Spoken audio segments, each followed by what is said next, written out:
Mwiriwe mwese, nishimiye kubana namwe muri aka kanya mu kiganiro aho turi buze gusangira ubumenyi ku bitera indwara yo mu mutwe bita post traumatic stress disorder ndetse n'ibimenyetso byayo.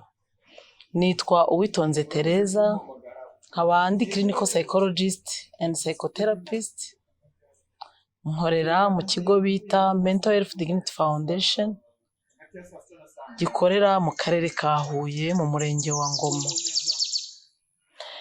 Nk'uko rero nari maze kubibabwira, tugiye kuganira ku bitera indwara yo mu mutwe bita post traumatic stress disorder. Niyo tumenyereye ku ijambo mu Kinyarwanda baravuga ngo ihungabana. Ariko iyo tuvuze ngo ihungabana uba wumva byabaye ibintu byoroshye, kandi mu by'ukuri urwaye iyo ndwara yo mu mutwe ntago we bimworoheye mu gukomeza ubuzima ngo atere imbere nk'abandi. Ni byiza rero yuko tuyisobanukirwa iyo ndwara, hanyuma tugashobora kwirinda, abarwaye kandi bakivuza bakavurwa n'inzobere zita ku bafite ibibazo byo mu mutwe, aribo twita clinical psychologist, bakorera ahantu hatandukanye. Dufite amahirwe ko muri iki gihugu ubu nabo noneho bashobora kugira uruhare mu kuvura abafite ibyo bibazo, bagafasha mu iterambere ry'igihugu, kuko ufite ibibazo by'ihungabana, urwaye iyo ndwara yo mu mutwe bita post traumatic stress disorder, biragoye ko yatera imbere nk'abandi, ko muraza kubibona bimwe mu bimenyetso bikwereka ko nyine iterambere rye ndetse n'iry'umuryango we n'iry'igihugu muri rusange bitamworoheye. Reka duhere rero ku bitera iyo ndwara post traumatic stress disorder tuzi mu Kinyarwanda aho ducishiriza ngo ni ihungabana. Mu by'ukuri tubanze tunagire n'amakuru, ese muri iki gihugu ihungabana rihagaze rite? Mu bushakashatsi bwagiye bukorwa bunyuranye muri iki gihugu, bwagiye bugaragaza ko ari ikibazo gikomereye Abanyarwanda. Mu bakoze ubwo bushakashatsi harimo Minisiteri y'Ubuzima ifatanyije n'ishami ry'umuryango w'abibumbye ryita ku buzima ku isi, OMS cyangwa se WHO,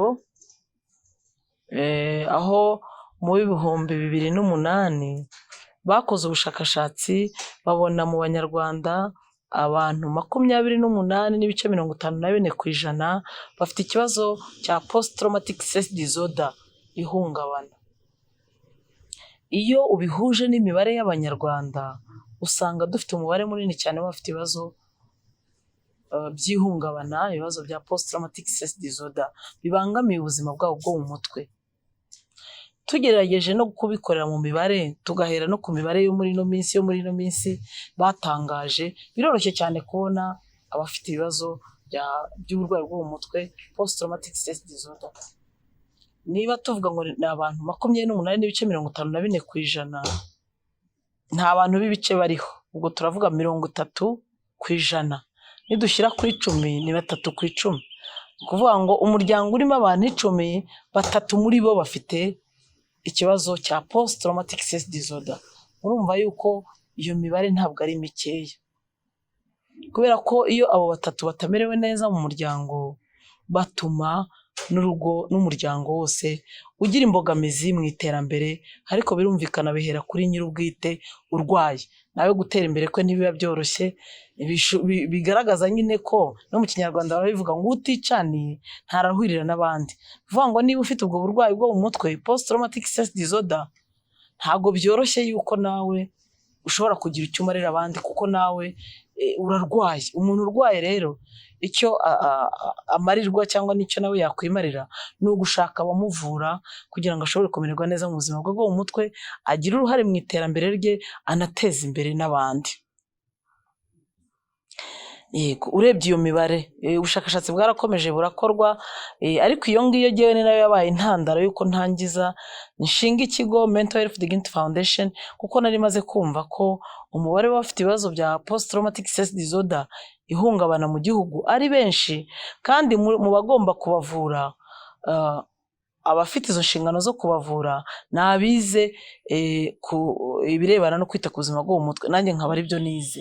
Ubwo rero hagati aho byahise bimbera intandaro yo gutangira gutanga uruhare rwanjye mu kwita ku bafite ibibazo byo mu mutwe post traumatic stress disorder, aho tubaha ubufasha, tukabakorera ibiganiro bigamije kuvura icyo bita psychotherapy, kugira ngo bongere kugira ubuzima bwiza bwo mu mutwe nabo batere imbere nk'abandi.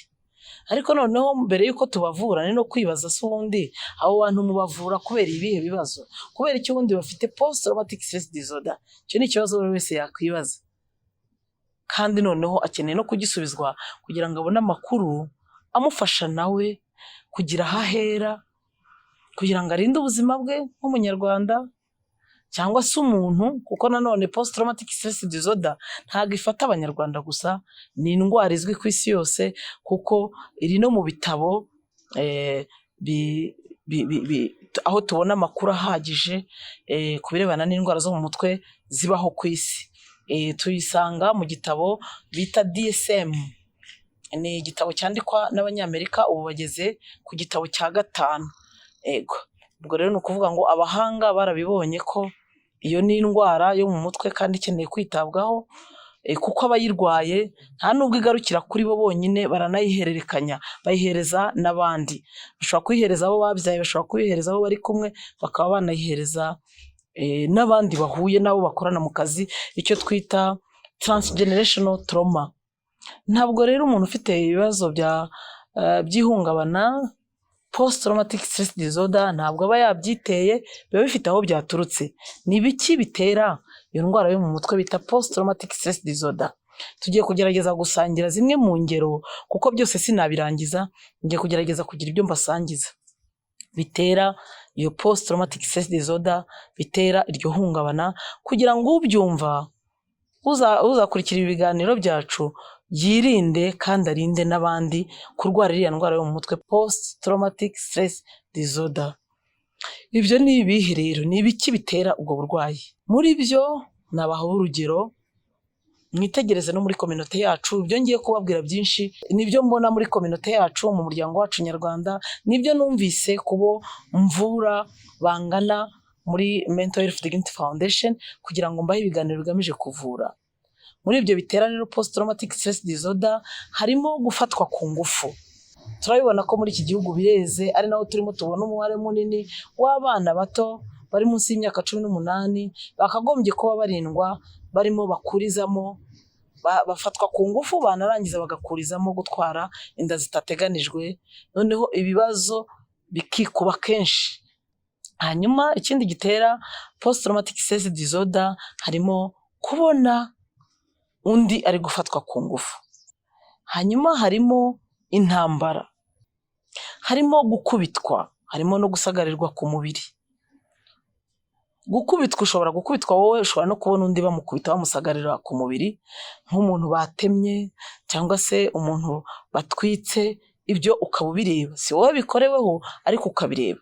Biratera iryo hungabana post traumatic stress disorder. Kubona abantu benshi bicwa, kandi bicwa urw'agashinyaguro, ngira ngo muri iki gihugu twarabibonye. Si ngombwa ko mbibutsa, murabizi. Biranaterwa n'aho umuntu yari ari. Hari abagiye bicirwa mu kiliziya, hari abiciwe mu ngo, hari abiciriwe ahantu bari babegeranije mu masengero, kandi abantu bakicwa urw'agashinyaguro. Hari abantu babibonye. Abo babibonye kuko uwapfuye we ntibiba bikimureba, kuko ntabwo agifite ubwo buzima bwo mu mutwe turimo tuvuga. Ariko babibonye ni kimwe mu bitera indwara yo mu mutwe bita post traumatic stress disorder. Kumeneshwa aho utuye, twagiye tubibona hano uko abantu bagiye bameneshwa, bikanabageza no ku rwego rwo kuba bava mu burere bari barimo bakajya n'ahandi, bagasohoka mu ngo zabo bakajya n'ahandi. mu bihe bitandukanye. Kurwara indwara ikomeye no kugira ibikomere bikomeye bikaba byaragize ingaruka ku mubiri wawe. Hari abo batemwe twabonye n'ubu bagifite ingaruka z'ibyo bikomere bikomeye bagize, bakaba barakuriyemo n'uburwayi butandukanye. Ibyo byose birahungabanya. Kubona bica abawe, bica papa wawe, bica mama wawe, bica umugabo wawe, bica umugore wawe, bica abana bawe, ibyo byose birahungabanya, biratera post traumatic stress disorder. Ni indwara yo mu mutwe. Abayirwaye si ikosa ryabo, ni ukubera nyine ibyo byose bagiye banyuramo, ariko nanone bafite inshingano zo kwivuza. Natwe dufite inshingano zo kubavuza abatabyishoboreye. Ibindi nanone bitera ihungabana, hari ibiza. Tujya tubyumva hirya no hino mu gihugu, ngo imvura yaguye yatwaye inzu y'umuntu, yaguye hejuru y'abavandimwe, yaguye hejuru y'ababyeyi, yenda wowe utari uhari, wowe usigaye bishobora kuguhungabanya, bikagutera post traumatic stress disorder. Hari aho twumva hari ibirunga biruka. Twaranabibonye mu baturanyi bacu bo muri DRC bahuye n'icyo kibazo baduhungiraho. Hari rero ababuze ababo kubera izo ngaruka z'ibiza.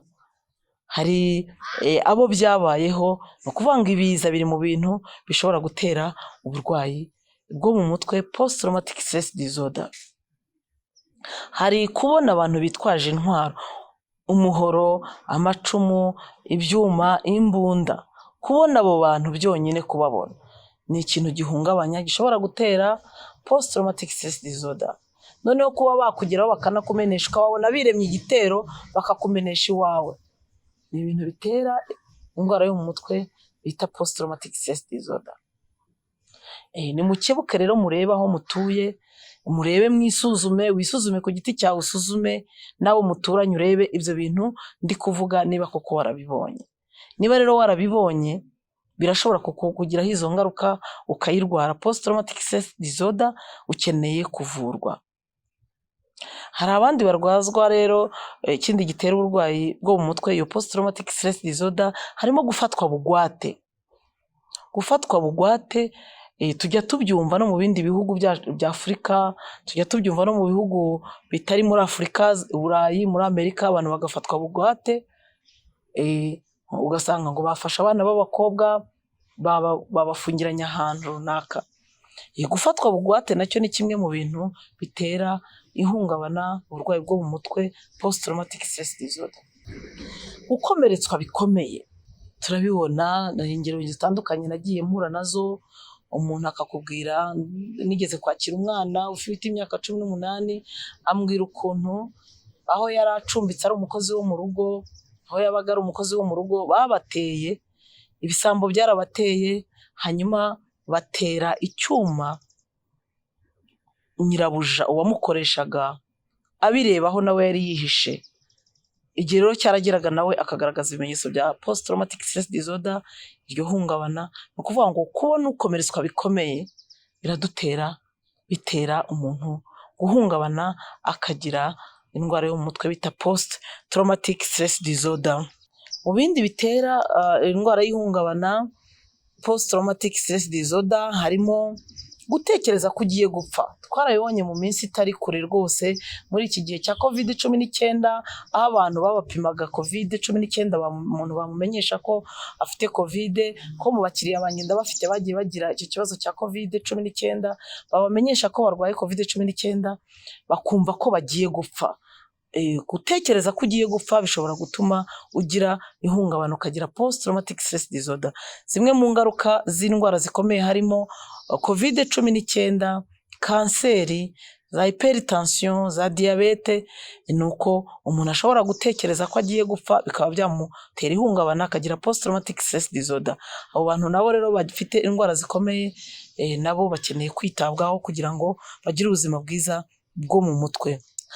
Ibindi bitera ihungabana harimo kwihisha mu mirambo, kubona imirambo, kubona abaciwe ibice by'umubiri, kubona impanuka yica. Ushobora kuba uri kumwe n'abo bantu, uri kumwe n'abantu mu modoka, hakabaho accident, abo mwari kumwe bagapfa, wowe ugasigara. Ni ukuvuga ngo kubona impanuka yica biri mu bitera indwara y'ihungabana post traumatic stress disorder. Umuntu wahuye n'ibyo bihe rero nawe ashishikarizwa kwivuza. Mu bihugu by'amahanga bo baradutanze umuntu iyo yahuye n'ikintu gihungabanya icyo twita traumatic event. Iyo liste y'ibyo mbabwiye byose hejuru nicyo twita traumatic event. Mu bihugu by'amahanga bateye imbere ku buzima bwo mu mutwe, mu masaha 48 uwahuye n'ikintu gihungabanya, kuko bo baranabigisha bagasobanukirwa, ahita ajya gushaka umufasha uwita ku buzima bwo mu mutwe hakiri kare, kugira ngo bamufashe muri urwo rugendo rwo kubungabunga ubuzima bwe bwo mu mutwe.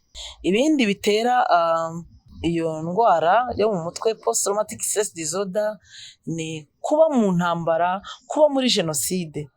Kuba uri muri jenoside, murabizi abanyarwanda twese ibihe bya jenoside twabibayemo, bihe intambara muri iki gihugu zagiye ziba. Ni ukuvuga ngo kuba muri ibyo bihe bitera kuba wagira ihungabana, ukarwara indwara bita ariyo nyine post traumatic stress disorder. Umuntu rero umaze kumva ibyo bitera uburwayi bwo mu mutwe mbasangije hejuru, niba wumva ibyo byarakubayeho, shakisha umuntu ugufasha, bityo ubungabunga ubuzima bwawe bwo mu mutwe, kuko indwara post traumatic stress disorder iyo itavuwe kare bishobora no kubyara izindi ndwara zo mu mutwe zikomeye, ahandi bishobora no kuba byagenda bikagendanira ku buzima bwawe bwo mu mutwe bukangirika, kukuvura bikaba bitanashoboka. Turababona abantu bahise bagira uburwayi bwo mu mutwe bukomeye nyuma yo guhura n'ibihe bikomeye muri iki gihugu, cyane cyane dushobora kuvuga nk'urugero rwa jenoside yakorewe abatutsi muri iki gihugu 1994, bakaba barahise barwara mu mutwe bikomeye ku buryo no kumugarura no kumuvura bidashoboka bitewe n'uko batinze kwivuza. Ubwo rero abataragera kure, nabashishikariza ko mwisuzume, murebe ibyo mwahuye nabyo mu buzima, mushake ubufasha, mwegere clinical psychologist aho akorera, haba mu bigo byigenga cyangwa se bya leta, mwivuze hakiri kare, mubungabunga ubuzima bwanyu bwo mu mutwe, ibihe cyangwa se ubuzima bwanyu butaramera nabi birenze ngo mugere ku rwego aho ntacyo bashobora kubamarira, bikaba ari bya bindi byo kugufasha gusunika iminsi gusa. Kuko nabo barembye batyo bafite uburwayi bwo mu mutwe twagereranya n'indembe, nabo barashyigikirwa, ariko ukaba icyizere kiba ari gike cyo kugira ngo ukire. Uko utindana uburwayi bw'ihungabana post traumatic stress disorder bishobora kugera ku rwego aho icyizere cyo gukira neza uko ubyifuza bitoroha, kuko biba byaramaze kubyara izindi ndwara zikomeye. Hari amahirwe rero ko utaragera kure ngo bikomere yo kuvurwa agakira, reka tuyakoreshe. Ariko mushobora no kumbaza mutese ubundi wa mugani nabibwirwa n'iki ko byangizeho ingaruka ibyo bihe bikomeye nahuye nabyo. Turagerageza kubisangira. Iyo nyuma yo guhura n'ibihe bikomeye ugahura n'izo traumatic event, ibyo bihungabanya wahuye nabyo mu buzima bwawe, nyuma yo kubibamo, iyo byakugizeho ingaruka mu buzima bwawe bwo mu mutwe, hari ibimenyetso bibitwereka. Nawe ubwawe ushobora gutangira kwisuzuma ukiyumva, ukareba ko ugatangira gushakisha ubufasha hakiri kare. Ibyo bimenyetso ni nabyo natwe duheraho nk'abita ku buzima bwo mu mutwe, inzobere zita ku buzima bwo mu mutwe, clinical psychologist and psychotherapist, nibyo mperaho kugira ngo nshobore kugufasha. Tunyuze muri iyo nzira y'ibiganiro bigamije kuvura psychotherapy, ngerageza gupima nkareba uko uhagaze nyuma yo guhura n'ibihe bikomeye byaguhungabanije, izo traumatic event. Ibyo bimenyetso rero mu mwanya turabisangira, ndabibagezaho. Ntimugiye kure, turi kumwe mu kanya. Mwongeye kwirirwa, nishimiye ko tugiye gukomeza tugasangira noneho ibimenyetso bigaragaza umuntu ufite uburwayi bwo mu mutwe buturuka ku bihe bikomeye yahuye nabyo, traumatic event, bikaba byaramuteye indwara bita post traumatic stress disorder. Twarimo tuganira hejuru ku bintu bishobora gutera post traumatic stress disorder nk'indwara yo mu mutwe. Mu kinyarwanda ducishiriza tukavuga ngo ni ihungabana, ariko mu by'ukuri mu kinyarwanda iyo tuvuze ihungabana bisa naho birimo ibintu bibiri. Harimo igitera ihungabana, hanyuma hakanabaho n'ingaruka z'icyo gitera ihungabana ku buzima bwo mu mutwe bw'umuntu wahuye n'ibyo bitera ihungabana. Iyo umaze rero guhura no kuba muri traumatic event, iyo wahuye n'ibyo bihe bikomeye mu buzima, bitangira kukugiraho ingaruka. Izo ngaruka rero zigaragarira mu bitekerezo byawe, zikagaragarira mu marangamutima yawe, zikagaragarira mu byiyumviro mu mubiri, zikagaragarira kandi no mu myitwarire ugaragaza. Uburyo burambuye reka tubisangire, dusobanukirwe ibimenyetso by'ihungabana, indwara yo mu mutwe mu ndimi z'amahanga bita post traumatic stress disorder. Umuntu ufite indwara yo mu mutwe yitwa post traumatic stress disorder arangwa n'ibimenyetso bikurikira bigera kuri 20 nk'uko byagaragajwe n'abahanga muri uyu mwuga, bikaba kandi bigaragara no mu gitabo gikusanyirizwamo indwara zo mu mutwe bita DSM-5, kuko umuhanga ibimenyetso 20 yagaragaje yifashishije icyo gitabo kivuga indwara zo mu mutwe ku isi, cyitwa DSM ya 5, ni ukuvuga ngo ni igitabo cya 5. Kimwe mu ikimenyetso cya mbere cy'umuntu ufite post traumatic stress disorder ni ukuvuga ngo yibuka ibintu bifitanye isano n'ibyamubayeho kandi mu by'ukuri watabyifuzaga. Akaba yarahuye, tuvuge yarabonye bica mama we, ugasanga arabyibutse, biza mu bitekerezo akabyibuka kandi mu by'ukuri atabishakaga. Niba yarabonye accident mu muhanda, akabona igare rigonga umuntu, ibitekerezo biraza akabyibuka atari uko wabishaka. Ni ikimenyetso cya mbere cya post traumatic stress disorder, nuko wibuka ibintu bijyanye n'ibihe bikomeye wahuye nabyo kandi mu by'ukuri utabyifuzaga. Ibyo bintu bihangayikishije wahuye nabyo biragaruka kandi atari uko wabyifuzaga. Ikimenyetso cya kabiri nuko noneho ibyo bintu wahuye nabyo bigaruka mu nzozi, ukabirota, cyangwa se ukarota inzozi ziteye ubwoba zifitanye isano n'ibyo bihe bikomeye wanyuzemo, bifitanye isano n'izo traumatic event wahuye nazo. Niba barakwirukankanye ku musozi bashaka kukwica, mu nzozi naho ukajya utangira kurota bakwirukankanye n'amahiri n'amacumu bashaka kukwica. Ikimenyetso cya gatatu nuko umuntu wahuye n'ibihe bikomeye, wanyuze mu bihe bikomeye akagira iyo ndwara yo mu mutwe yitwa post traumatic stress disorder, ni ukuvuga ngo yitwara nk'aho bya bintu byongeye kuba kandi mu by'ukuri ibyo bintu byararangiye. Kwiyumva nk'aho ibyo wahuye nabyo biri kongera kuba ako kanya kandi byararangiye. Ugasanga umuntu, tuvuge ingero, abantu bagiye bahigwa, cyangwa se umugore wagiye umeneshwa cyane n'umugabo we muri kwa kumuhohotera mu rugo, ugasanga yaba ari nko mu bantu ukajya kubona ukabona atangiye kwihisha nk'uko yabyitwaragamo, nk'uko yitwaraga muri cya gihe umugabo yari ari kumuhohotera, akaba mbese akitwara nk'aho bya bihe yabayemo byongeye kuba ako kanya kandi atari ko bimeze. Cyangwa ukajya kumva avugije induru nk'uko icyo gihe yayivugije kandi mu by'ukuri icyo kintu ako kanya kidahari, cyarabaye mu bihe byahise. Ikimenyetso cya 4, umuntu wahuye n'ibihe bikomeye n'izo traumatic event, ibyo bihe bikomeye byamuhungabanije, iyo byamugizeho ingaruka ku buzima bwo mu mutwe akagira post traumatic stress disorder, uzamubwirwa nuko nanone muri we iyo umwibukije ibyo byabaye arababara kandi bikamubangamira. Igihe ndi mu rugendo rwo gupima ingaruka z'ibihe bikomeye umuntu yahuye nabyo, ingaruka z'ibihe bikomeye yahuye nazo, usanga iyo turimo tubiganira ntanashaka ko tubivuga, ninceceke n'ibyihorere kuko we ati ibyo bintu iyo tubisubiyemo birambabaza. Yego, ariko mu by'ukuri tubigarukaho kugira ngo nyine turebe ingaruka byamugizeho, kuko ntiwavura umuntu utazi n'ingaruka bimufiteho uko zingana. Ni ukuvuga ngo icyo ni icyiciro kiba kigomba kubaho mu rugendo rwo kuvura abahuye n'ihungabana bakagira post traumatic stress disorder. icyo cyiciro tugomba kukinyuramo. Icyo twita psychodiagnosis ni ugupima indwara zo mu mutwe zikomoka ku bihe bikomeye umuntu yahuye nazo, kugira ngo umenye urugero ariho, bityo bizanantegure kuzamufasha. Ntabwo wavura umuntu utazi icyo arwaye. Ku bakiriya usanga nyine aba ari umwitozo ubagoye iyo utangiye kubimubaza. Ariko ni intangiriro yo gukira. Baranavuga mu Kinyarwanda ngo ujya gukira indwara arayirata, kubera yuko ni ukuvuga n'utayivuga ugaragaze uburyo urwaye, n'ukwitaho n'ukuvura. Iyo nzobere yita ku bafite ibibazo byo mu mutwe ntabwo izamenya aho ihera utayibwiye icyo urwaye. Ntabwo nzamenya aho mpera nkuvura ntamenye icyo urwaye. Ni icyiciro rero cy'ingenzi.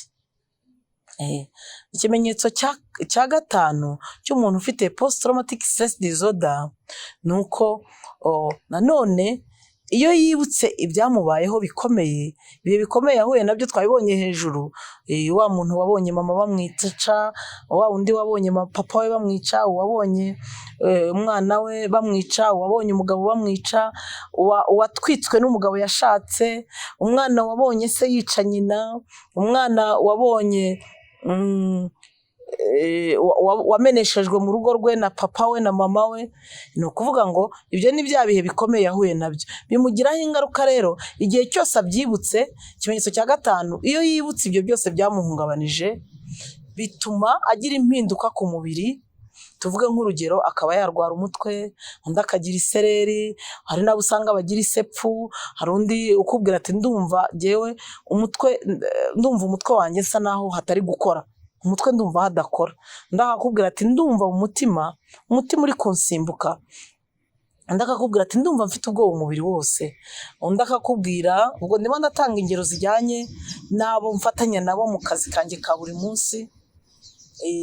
Ibyo bimenyetso nyine biragaragara. Undi akakubwira ati jyewe iyo nibutse ibyo bihe bikomeye nahuye nabyo, mpita nshesha urumeza, umubiri wose nshesha urumeza. Undi akakubwira ati ndarira, ntangira kurira. Undi akakubwira ati ndashobora guhita njya mu mihango. Ntabwo mu by'ukuri ari imihango, ahita ava amaraso kandi atari ukubera imihango, ni ukubera ni ikimenyetso cy'uko ibyo yabayemo byamuhungabanije. Undi akakubwira ati numva isesemi, nkahita ntangira kuruka. Undi akakubwira ati ndatitira. Ibyo ni ibimenyetso bya post traumatic stress disorder, ariko bigaragarira ku mubiri. N'ibindi nuko ni ingero nshoboye kubaha. Ikimenyetso cya gatandatu ni uko abantu bahuye n'ibihe bikomeye bikabagiraho ingaruka, bakagira iyo ndwara yo mu mutwe yitwa post traumatic stress disorder. Ni ukuvuga igihe cyose bahora bafite intambara muri bo yo kwirinda gutekereza kuri ibyo bintu byababayeho. Niba bashaka kubitekerezaho, niba banashaka no kugira ngo mu by'ukuri babigarukeho, mbese ibyiyumviro bifitanye isano n'ibyo bihe bikomeye bahuye nabyo, bahora basa naho barwana ngo bitabaho. Ariko mu by'ukuri ntibishoboka, kuko ubwonko bwacu bwarabyanditse, biri mu gasanduku kacu ko mu mutwe. Ntabwo rero kurwana nabyo ngo utabitekerezaho si wo muti. Ariko icyo ni ikimenyetso cyerekana ko umuntu byamugizeho ingaruka mu buzima bwe bwo mu mutwe. Icyo kikaba ari ikimenyetso cya post traumatic stress disorder. Ikimenyetso cya karindwi, umuntu wahuye n'ibihe bikomeye bikamugiraho ingaruka mu buzima bwe bwo mu mutwe, akagira post traumatic stress disorder, yirinda ahantu. Usanga ntashaka kujya ahantu hafitanye isano n'ibyo bihe bikomeye byamubayeho, akirinda imirimo ishobora kugirana isano n'ibyo bihe bikomeye byamubayeho, akirinda ibihe bifitanye isano n'ibyo bihe bikomeye byamubayeho. Mbese kuri we agenda abona ahantu henshi hanabaye habi nyuma y'uko ahuye n'ibyo bihe bikomeye. Aha twabona nk'ingero, abantu usanga bahuriye ibihe bikomeye yenda ku musozi, akagera ku musozi wabo akaba yarahuye n'ibihe bikomeye. Umuntu wenda we akaba yariciwe ahantu, yenda umurambo bakawubona aho hantu, agahita ahahunga ku buryo adashobora kuhagera ari wenyine. Rero n'igihe rwose azinukwa burundu n'uwo musozi agahita wimukaho, ku kubera ibyo bihe bikomeye yahuye nabyo. Hari abandi usanga bahunga badashaka kujya mu kwibuka kubera igihe cyo kwibuka no kuvuga ngo azasubira iwabo handi yahuriye n'ibihe bikomeye. Hari n'abandi usanga badashaka no kumva yewe na radio, badashaka kumva na televiziyo kubera ko ifite aho ihuriye n'ibihe bikomeye bahuye nabyo. Ntashaka kongera kugaruka ari ibihe bya jenoside yakorewe abatutsi yabaye 94, haba ari uguhohoterwa mu muryango n'umugabo we cyangwa se n'abana be cyangwa se n'abo bavukana, agahita acika mu muryango we ntazongere kuhasubira. Ibyo ni ibimenyetso by'umuntu ufite ibibazo by'ihungabana, post traumatic stress disorder, guhunga ahantu, guhunga ibintu, guhunga ibihe, guhunga imirimo ifitanye isano n'ibihe bikomeye wahuye nabyo. Icyo ni ikimenyetso cy'ihungabana cya post traumatic stress disorder, ni ikimenyetso cya 7. Ikimenyetso cya 8 ni uko umuntu wahuye n'ibihe bikomeye akarwara post traumatic stress disorder, hari igihe ibindi bimenyetso yibagirwa ibyamubayeho. Igice kinini cy'ibyamubayeho byose yarabyibagiwe. Wamubaza ute se byakugendeye bite? Kubera ko nko mu rugendo rwo kuvura umuntu ufite ibibazo, wagize ibibazo by'ihungabana, mu rugendo rwo kumuvura, muri rwa rugendo dukora psychotherapy, tuba turi buzaganire ku bihe bikomeye yanyuzemo. Mwatangira kubiganira ahubwo ati nta kintu na kimwe nibuka, numva ko byamugizeho ingaruka ku buryo yibagiwe ibice nyamukuru by'ihungabana yahuye nabyo naryo. Ikimenyetso cya 9, umuntu wagize ibibazo by'ihungabana bitewe n'ibihe bikomeye yahuye nabyo, kuko twahoze tubivuga hejuru, ntabwo kugira post traumatic stress disorder ntago ari ikosa ry'umuntu, ni ikosa ry'ibyamubayeho. Iyo amaze guhura nabyo rero bikamugiraho ingaruka ku buzima bwo mu mutwe, usanga ikizabikubwira ko afite ihungabana, afite post traumatic stress disorder, ubwe yibona nabi, akabona nabi abandi, akabona nabi isi bitewe na biriya bihe byamubayeho.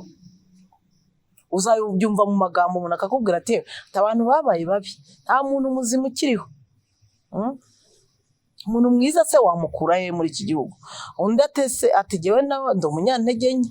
No kuvuga ngo yibona nabi, nibo aho ngaho rero bita bigaruka mu mitekerereze, ukagira agatekereza nabi ku ruhande rwe, akitekereza nabi kandi agatekereza nabi n'abandi, ndetse n'isi akayibona nabi muri rusange. Ikimenyetso cya 10, umuntu wahuye n'ibihe bikomeye kandi bikamugiraho ingaruka mu buzima bwo mu mutwe, akagira indwara yo mu mutwe yitwa post traumatic stress disorder, arirenganya, akirenganya ku byamubayeho, akanirenganya no ku byakurikiyeho nyuma yaho, akanarenganya n'abadafite aho bahuriye n'ikibazo yahuye nacyo ndetse n'ibyakurikiyeho. Nimwitegereze neza mu Banyarwanda, iki kimenyetso turakibona aho urenganya n'abadafite aho bahuriye n'ibihe bikomeye wahuye nabyo. Kwirenganya rero ukanarenganya n'abandi badafite aho bahuriye n'ibihe bikomeye wahuye nabyo, ni ikimenyetso cy'uko ibyo wahuye nabyo byakugizeho ingaruka mu buzima bwawe bwo mu mutwe, ukagira ihungabana, ukagira post traumatic stress disorder. Ubwo buri umwe wese yisuzuma aho ari. Ntawe ntunze urutoki, ariko ndabibona mu muryango nyarwanda, ndanabibona mu bakiriya nakira, ko nyine nyuma yo guhura n'ibihe bikomeye wirenganya ukanarenganya naho n'abadafite aho bahuriye n'ibihe bikomeye wahuye nabyo. Kwibreminga no kubreminga abandi. Ikimenyetso cya 11 ni uko nyuma yo guhura yo kuba mu bihe bikomeye byaguhungabanije mu buzima bwawe bwo mu mutwe, bikagutera ihungabana, ariyo twise post traumatic stress disorder, niko byitwa mu ndimi z'amahanga, kuko nanjye ibyo ndabivuga kuko nabyize muri kaminuza mbyigira, tubyiga nyine mu ndimi z'amahanga, ariko tugerageza kubishyira mu Kinyarwanda kugira ngo abatarize izo ndimi z'amahanga nabo bashobore kubimenya. Umuntu ufite rero post traumatic stress disorder nk'ikimenyetso cya 11 agira ibyiyumviro bibi, amarangamutima mabi, harimo kugira ubwoba, uburakari, ipfunwe, kwicira urubanza no gukuka umutima.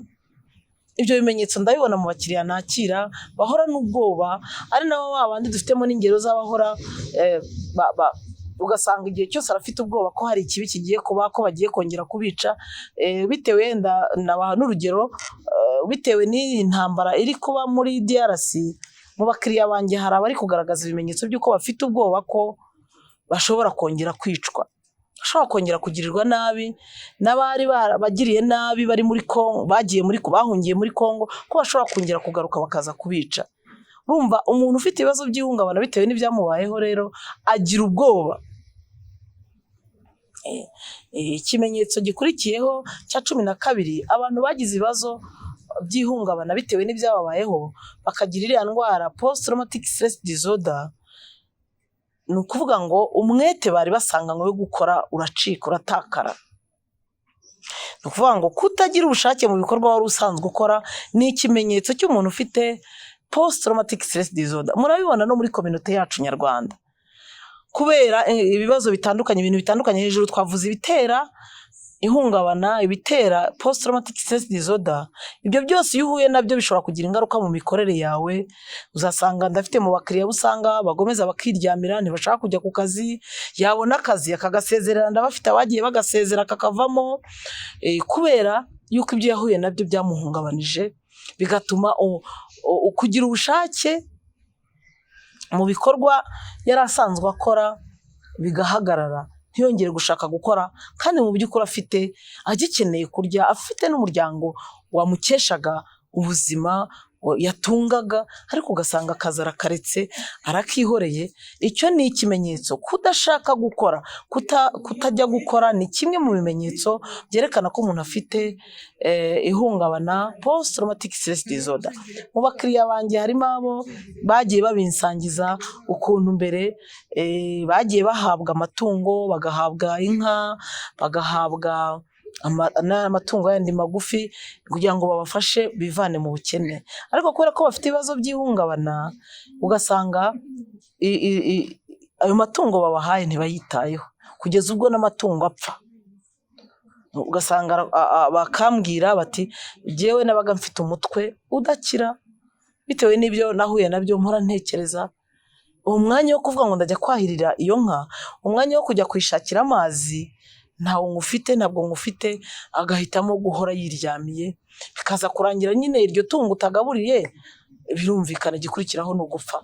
Bakampa rero ubwo buhamya nyuma maze kubavura, bati hari itandukaniro mbere yuko tuvurwa n'igihe turangije kuvurwa, kuko mbere yuko tuvurwa baduhagira inka kenshi kugira ngo twivane mu bukene, ariko bikanga ntituziteho, izo nka ntituziteho, kuko natwe ntabwo twari twiyitayeho, natwe imbaraga ntazo twari dufite zo gukora, twari dufite ubwo burwayi. Ariko nyuma yo kuvurwa ubu noneho nanjye najya mu iterambere nk'abandi, nkajya gukora.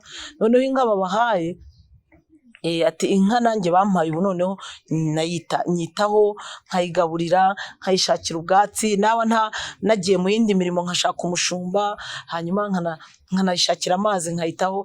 Atuba inka yanjye irabyibushye, irampa umukamo ushimishije, amaritiro menshi, amaritiro y'amata amfasha gutunga abana nabyaye nanjye ubwanjye ndetse n'abaturanyi, ndetse nkagiraho n'amaritiro nshora ku isoko bakampa amafaranga. Bakanyereka rero uburyo mu by'ukuri umuntu ni urugero rufatika, nizo kese zifatika zagiye zituma nanjye koko mbona koko ibyo aba bahanga babonye ari ukuri. Aba bahanga mu byo kwita ku buzima bwo mu mutwe bagaragaje ni ukuri, nanjye ndabyibonera mu ngero zabo mperekeza buri munsi, zabo mfasha, ndetse nkanabibona iyo ndi gusuzuma, kuko mbona itandukaniro mbere y'uko mbavura na nyuma y'uko mbavura. Iyo nkoze isuzuma ndabibona, kuko mpita nsanga hari byinshi byagiye bihinduka, noneho bakitabira umurimo kuruta mbere uko bawitabiraga barwaye. Aho umuntu akubwira ati jewe ubundi umwaka akubwira ati jewe mu minsi y'icyumweru nshobora gukoramo umunsi umwe, nshobora gukoramo iminsi 2 gusa, ati nabwo nuko mfite inda, ubundi mba numva nakwigumira mu rugo. Hari ababigerageza iminsi mike, hari noneho n'abatabikora rwose. Noneho ikimenyetso gikurikiraho cya 13 ni uko abantu bafite ibibazo by'ihungabana nyuma yo guhura n'ibihe bikomeye, bakaba bararwaye post traumatic stress disorder, biheza mu bandi, bica ku bandi. Uzabibona hari usanga mu kagari aho dutuye mu mudugudu bagahamagara inama, umuntu ukamubura kandi nta bindi arimo, hari ubura kuko afite akazi, uwo ntabwo bimureba, ariko hari ubura nta n'ikintu gifatika arimo kubera ko adashaka kwegerana n'abandi. Hariho ku cyumweru turabizi ko abakirisitu bajya gusenga, ugasanga no gusenga ntashobora kujya mu kiliziya, ntashobora kujya mu itorero, mu rusengero, kubera ibyo yahuye nabyo bigatuma we atabasha kwegerana n'abandi. Mu baturanyi bagira iminsi mikuru bakagira ubukwe, akaba adashobora kujya mu bukwe kandi bamutumiye. Ndafite ingero z'abakiriya bansangizaga mbere yuko mbavura ukuntu bajyaga bumva bameze, ati kera tutarajya muri urugendo rwo kuvurwa ngo twitabweho mu buzima bwacu bwo mu mutwe, abaturanyi iyo badutumiraga mu bukwe twebwe twangaga kujyayo kandi ari abaturanyi bacu, bamwe tutese ubundi bitewe n'ibihe bikomeye banyuzemo, ati twebwe se tuzabereka ibirori. Kuvuga ngo kubera ibyo wahuye nabyo bikaza gutuma udashobora kwegerana n'abandi. Ariko nyuma yo kuvurwa bakaba aribo ba mbere ubu basigaye bafasha abaturanyi mu gutegura ibirori by'abana, mu gutegura ibirori by'imiryango, kuko hariho n'abari barazinutswe n'iby'imiryango yabo. Ni ukuvuga rero abantu bafite ibibazo by'ihungabana bagira ibimenyetso byo kwica ku bandi, kwiyeza mu bandi. Ibyo mubyitegereze mu muryango wacu nyarwanda murabibona. Ntabwo ikosa ari iryabo, ikosa ni ukubera ibyo bahuye nabyo. Ni nayo mpamvu tubashishikariza kwivuza, kuko nanone umuntu agirwa n'abandi, ntabwo waba wenyine nabwo ngo uzagira aho ugera. Ikimenyetso gikurikiraho cya 14 ni uko abafite ibibazo by'ihungabana nanone uzababwirwa nuko bagira ingorane zo kwishima, kunyurwa ndetse no kugira urukundo bitewe n'ibihe bikomeye banyuzemo. Urukundo rwabo rurabangamirwa, nta rukundo. Umuntu wahuye n'ibihe bikomeye bikamugiraho ingaruka, akagira post traumatic stress disorder, nta rukundo, ntanyurwa kandi nta nubwo yishima. Ni nayo mpamvu urugendo rwo kubaherekeza rwo kuvura ni ukugira ngo abantu bongere kugarura ayo marangamutima meza, ibyo byiyumviro byiza, nabo bongere bishime kandi bagire urukundo, bananyurwe nuko bari.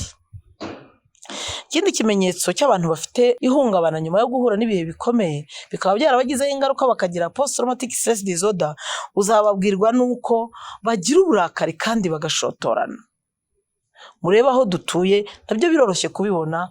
Ingo muri no minsi murebe ukuntu mu muryango bimeze, abagabo, abagore, abana, hari abafite ibimenyetso ku buryo bigaragara bahorana uburakari, umujinya, hanyuma kandi bakanashotorana. Ukazanasanga n'akantu katari butera ikibazo gateye ikibazo, aribyo twita mu kinyarwanda ngo umuntu afite umujinya w'umuranduranzuzi.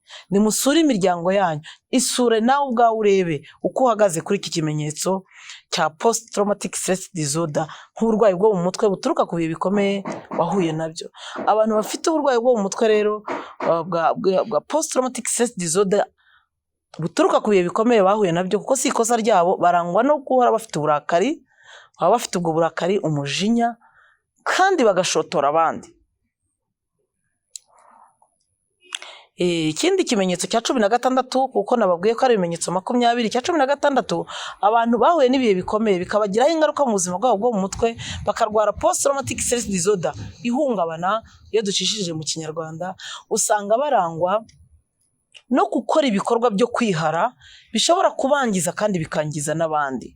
Ibyo bikorwa muri byo nabahingero, abo bantu usanga ni babandi banywa ibiyobyabwenge, kandi ibiyobyabwenge byangiza ubuzima bwo mu mutwe, bikanabangamira umubano wacu n'abandi, bikanatuma kandi n'amikoro yacu asubira inyuma.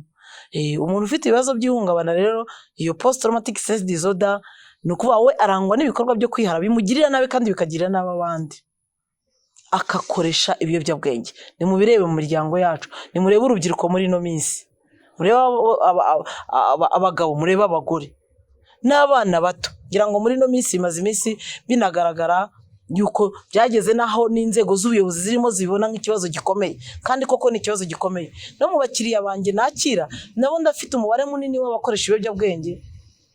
Icyo ndi ikimenyetso kinyereka ko bafite ibyo bimenyetso byo kwihara. Ni ikimenyetso cy'ihungabana cyo kwihara, kuko bariyangiza bakangiza n'abandi. Abandi uzasanga bajya mu mibonano mpuzabitsina ntibanibuke kurinda ubuzima bwabo.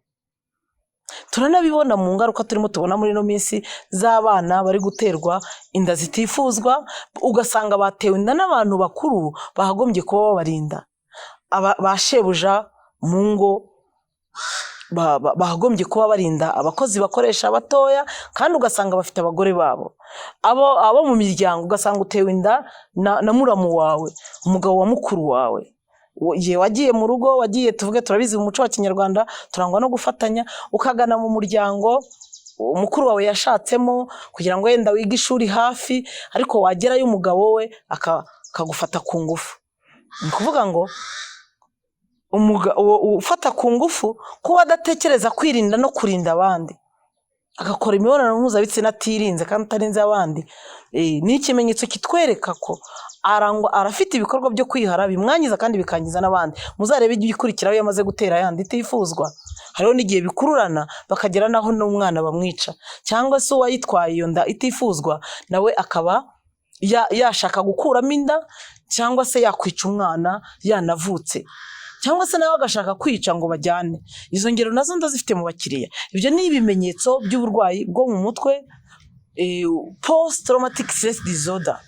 Gukora ibikorwa byo kwihara bikwangiza kandi bikangiza n'abandi. Abandi nabo uzababona bafite ibyo bimenyetso byo kwihara, akaba ari nk'umushoferi w'igare, atwara igare cyangwa atwara moto cyangwa atwara imodoka cyangwa se n'ikindi, umushoferi yarangiza ugasanga atwaye ikinyabiziga ntacyo yitayeho. Hari nabwo tuzumva ngo umuntu, nigeze kumva kuri radiyo bavuga umuntu watwaye imodoka ari no kunywa inzoga, yarangiza arangije ahita agonga abantu bose bari hafi ye mu muhanda bigenderaga n'amaguru. Ibyo biratwereka ko uwo muntu afite iki kimenyetso cy'uburwayi bwo mu mutwe bwa post traumatic stress disorder, aho umuntu atwara ikinyabiziga ntacyo yitayeho, afite uburwayi. Turakomeje, twari tukiganira ku kimenyetso cya 16, aho umuntu ufite ibibazo by'ihungabana bitewe n'ibihe bikomeye yahuye nabyo, akaba yararwaye post traumatic stress disorder, arangwa n'ibikorwa, akora ibikorwa bimwangiza kandi bikangiza n'abandi, ibikorwa byo kwihara. Tuzabibonamo nanone rero ngikomeza kubaha ingero, kurwana mu rugo, kuvuga ngo ukarwana n'undi muntu, muri uko kurwana urashobora gutekereza ko kuri bumukubite, ahubwo wenda akaba ariwe yagukubita. Ni ukuvuga ngo ibikorwa byo kwihara uriyangiza kandi ukangiza n'abandi. Tukumva ngo umugabo yatemye umugore we, tukumva ngo umugore yatemye umugabo we, abandi ugasanga nanone yishoye mu kujya kwiba, akajya gutobora inzu z'abandi mu ijoro. Ni ibikorwa byo kwihara. Uragenda ukangiriza abandi, nawe uriyangiza kandi ukangiza n'abandi, kuko nk'ubu ufashwe urashobora gukubitwa, ushobora nyuma yo kuba wakoze ibidakwiriye, harimo ingaruka nyinshi. Ni ukuvuga ngo umuntu ufite ibibazo by'ihungabana rero, kandi kubera iriya ndwara, kubera ibihe bikomeye yanyuzemo, agira ibikorwa byo kwihara, kandi ibyo bikorwa byo kwihara bikaba bimugiraho ingaruka kandi bikagira ingaruka kabandi, biramwangiza kandi bikangiza n'abandi. Ingero mwazibona nyinshi, izo nuko nashatse kubaha ingero zimwe mu zo nzi nagiye mbona kandi mbona no mu bakiriya banjye, nanabona mu muryango nyarwanda. Ikimenyetso cya 17 nuko abantu bafite ibibazo by'ihungabana bitewe n'ibihe bikomeye bahuye nabyo, post traumatic stress disorder, niba abantu barangwa no guhora biteguye, guhora bacungacunganwa. Nicyo twita mu Kinyarwanda kuryamira amajanja. Uzamubona no mu muryango nyarwanda, urabibona mu muryango wawe wabibona, ugasanga umuntu cyangwa se muhuye no mu nzira, urashobora kubona umuntu ari kugenda ariko akagenda akebaguzwa. Ni ibimenyetso bitwereka ko afite ibibazo. Nigeze gufasha umukiriya, nawe turabiganira, bimbwira ko yahuye n'ikibazo cy'uko bamutema ku umutwe, ku ijosi. Ni ukuvuga ngo kuva yakagira ibyo bihe bikomeye, uko iyo agiye mu nzira, iyo ari mu muhanda agenda, buri gihe agenda akebaguzwa kugira ngo amenye uri inyuma ye, kuko aba afite ubwoba ngo bashobora kongera bakamutema. Ibyo yabimbwiye nyine mu rugendo ndi kumuvura, ariko amaze kuvurwa byarakize. Ikimenyetso cya 18 kigaragaza umuntu ufite ibibazo by'ihungabana, bikaba byaramugizeho ingaruka mu buzima bwo mu mutwe, akarwara post traumatic stress disorder. Uzamubwirwa nuko ahora ashikagurika, agakangwa n'ubusa. Ikindi kimenyetso kitwereka umuntu ufite ibibazo by'ihungabana, ikimenyetso cya 18, gushikagurika ndetse no gukangwa n'ubusa. Ndibuka niga muri segonderi, nuko nari ntaramenya iby'ubuzima bwo mu mutwe, nibuka ko hari igihe twajyaga tugira abanyeshuri bafite ibimenyetso bimeze gutya muri segonderi, hakabaho n'abanagira ibikomeye cyane hahandi mu gihe twinjiye muri dorotwari aho twararaga badusaba kugenda buke tutagira ibyo dukoma kuko harimo abahitaga basimbuka bikanga imitima ikenda kubavamo. Muzabibona rero no mu miryango turimo, mu miryango yacu uzabibona no mu bo dukorana, hari abafite ibimenyetso byo guhora bikanga bashikagurika. Wakoma urugi wareba uko yitwaye ukabona birenze igikorwa cyari gikozwe, gufungura urugi cyangwa urugi rwikubise ku kintu ukabona arashikagurika arikanga ubusa. Yego haba habaye iyo impamvu, ariko noneho hari igihe usanga bibaye mu buryo burenze, ugahita ubibona ko ni zimwe mu ngaruka z'ibihe bikomeye yahuye nabyo mu buzima. Ikimenyetso cya 19 cy'ihungabana kiriya ndwara yo mu mutwe bita post traumatic stress disorder ni ukuba ufite uburwayi ntabasha kuguma hamwe, arashobora kugira none ingorane mu kuguma mu cyo yari arimo akora, mu kwibanda ku cyo yari arimo akora. Aribo tuvuga ngo bafite umujagararo, abandi ugasanga bafite ibitekerezo byinshi icyarimwe, akaba adashobora kuguma hamwe. Icyo ni ikimenyetso cy'ihungabana post traumatic stress disorder, kugira ingorane mu kwibanda gukora icyo wari urimo ukora. Icyo ni ikimenyetso cya post traumatic stress disorder.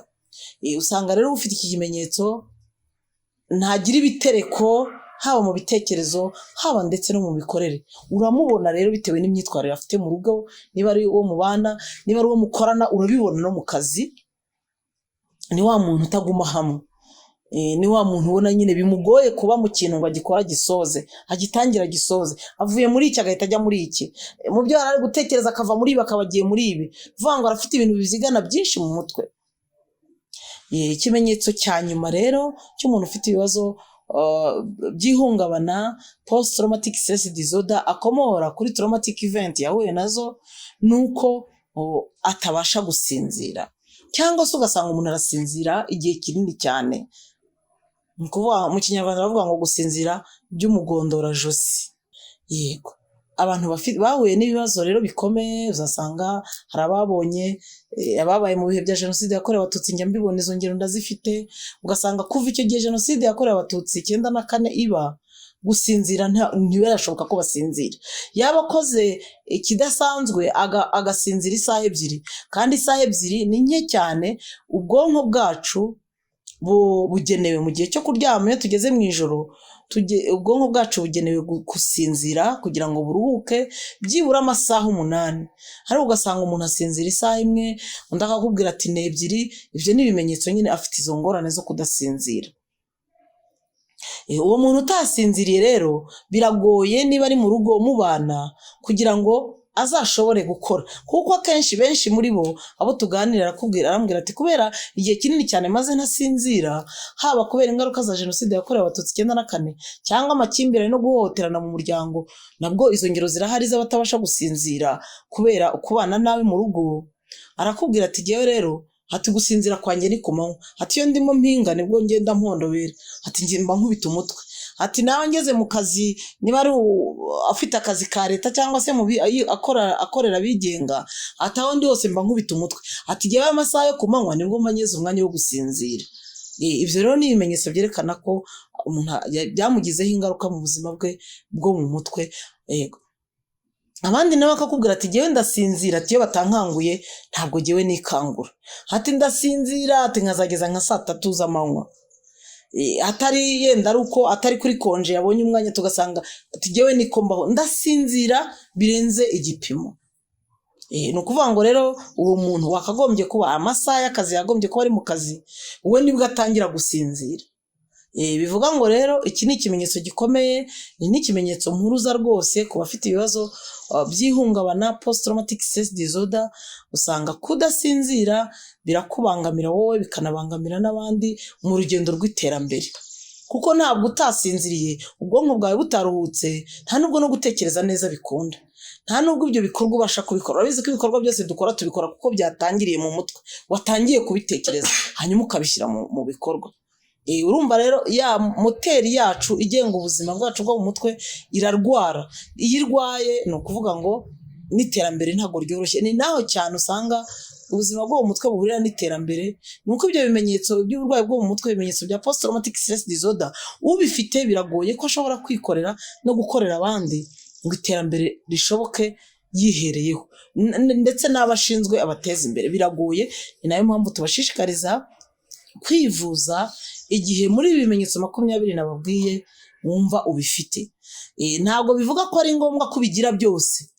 Abahanga bagiye bagena uburyo usobanukirwa nkatwe twita ku buzima bwo mu mutwe, kugira ngo ushobore gusobanukirwa kandi wemeze ko umuntu afite indwara y'ihungabana post traumatic stress disorder.